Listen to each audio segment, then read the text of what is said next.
Hi friend, another day, another story of God's grace to share. Eto nga ang backyard, ginawa muna naming mini resort para sa mga bata. Para sa banding ng mga bata, nagluto kami ng mga merienda at pananghalian. At eto rin ngang backyard yung aking tinutukan sa paglilinis ngayon. Bago nga kami nag-set up mag-asawa, ay nagwalis muna ako dito. Hindi pa kami nakakapag-set up ay dumating na rin yung mga bata kaya hinayaan na lang muna namin silang makapaglaro. Habang naglalaro nga sila, inuunti-unti ko na rin binababa yung mga pagkain. Napahangin na rin pala ng asawa ko itong inflatable pool. Sorry. Para mas exciting sa mga bata, naglagay pa nga ng slide ang asawa ko.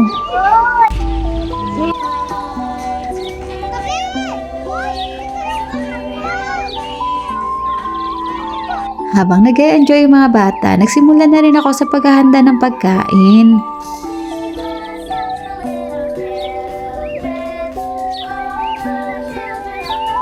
Ang asawa ko naman ay ibala sa pagbabrush para nga hindi madulas ang mga bata. Para nga sa merienda ng mga bata, gumawa ako ulit ng pizza gamit ang loaf bread. Sinet up ko na nga agad sa pan para iinit ko na lang mamaya. Dahil nga mga bata, kaya Hawaiian pizza yung una kong gagawin.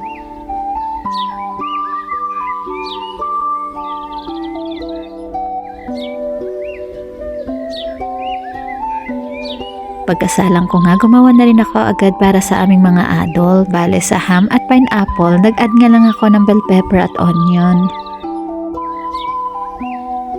Paiinitin lang pala ito sa mahinang apoy at okay lang kahit walang mantika yung pan. Okay na nga yung Hawaiian pizza kaya tinawag ko na yung mga bata para kumain.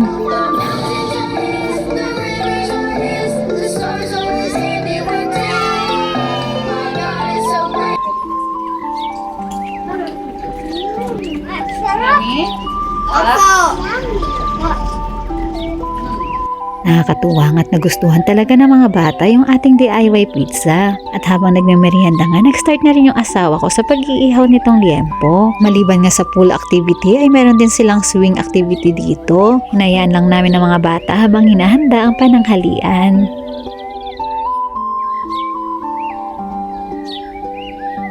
Eto nga palang sayote titap salad ay nilagyan ko lang ng sibuyas, kamatis, paminta. Pagkatapos ay bagoong at kalamansi.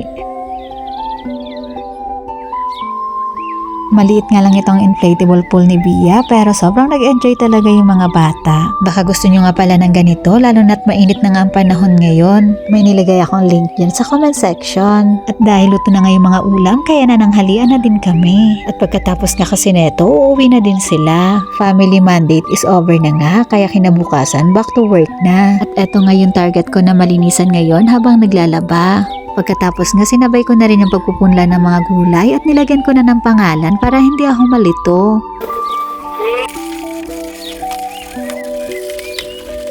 Tinulungan na rin nga ako ng asawa ko sa paglilinis.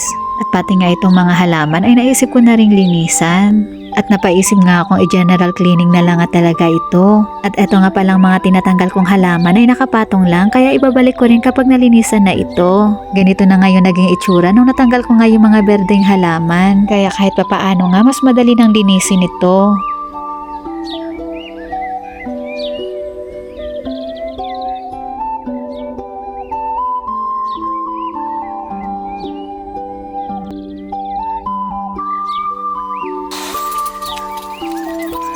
At eto na nga nung malinis na. Eto namang mga halaman dito sa pagtataniman ko ng mga gulay ay nilipat ko rin dito.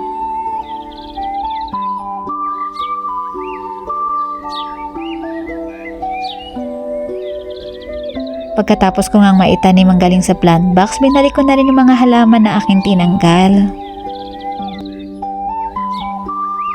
At dahil natapos ko na nga yung pagtatanim, ngayon pa lang ako makakapaglinis.